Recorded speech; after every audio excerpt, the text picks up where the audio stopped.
cuties and beauties. Once upon a time. Oh, don't look at me like that. You and I both know this isn't some sweet bedtime story. There was a sweet, beautiful princess, cursed by a wicked fairy, to prick her finger on a spindle and fall into a deep, endless sleep. At least that's what you remember. But what if I told you Sleeping Beauty has some of the creepiest origins of any fairy tale, that the version Disney gave us is just a sanitized, sparkly highlight of a shadowed, much darker tale? Before Disney's 1959 film, Before the Brothers Grimm, there was an older version of this tale, a German story called Dornröschen, which literally means Little Briar Rose. But even that wasn't the original. The earliest known version comes from the 17th century, a horrifying Italian tale called Sun, Moon, and Talia by Giambattista Basile. And buckle up, because Talia's story is not for the faint of heart. Talia doesn't wake up from true love's kiss. Oh no. She wakes up because king, mind you, a prince, finds her unconscious body captivating. So captivated by her beauty that he, let's say, forgets his morals. 9 months later, Talia gives birth to twins while still unconscious. One of the babies finds their way to her finger, sucks the splinter out, breaking the curse and waking Talia up without somehow hurting the baby's mouth. Yeah, that happened.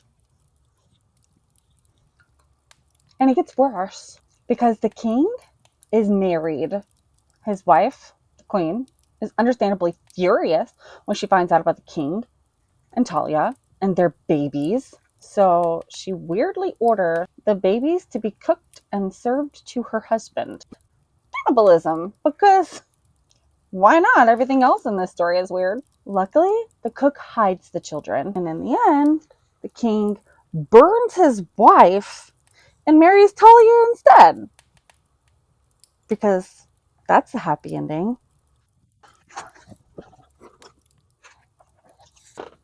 Fast forward to 1812. The brothers Grimm published Dornröschen.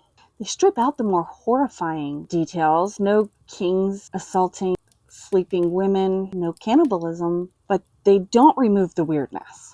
This time, the princess pricks her finger on a spindle. That's familiar, right? At least a little bit. We're leaning in. As I was saying, this time the princess pricks her finger on a spindle, falls into 100-year sleep, and is awakened by a prince. Seems innocent enough, right? Right?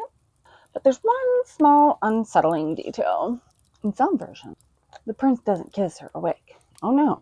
He's in love with a sleeping woman.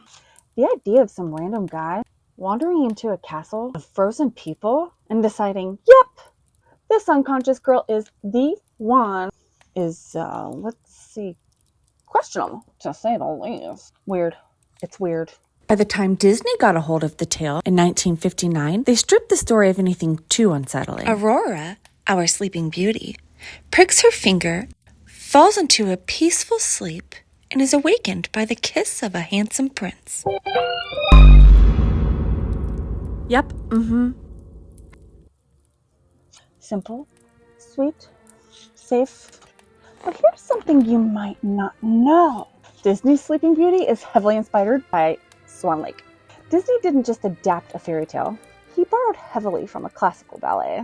The music in Sleeping Beauty, that classical haunting waltz, it comes straight from Tchaikovsky's 1890 Sleeping Beauty, the ballet. Even that ties back to Tchaikovsky's Swan Lake. Swan Lake is about curses, transformation, and doomed love. And here's the kicker. Tchaikovsky wrote both of the ballets with an aloof melancholy and unease. Even in its prettiest moments, Sleeping Beauty carries an undercurrent of something unsettling.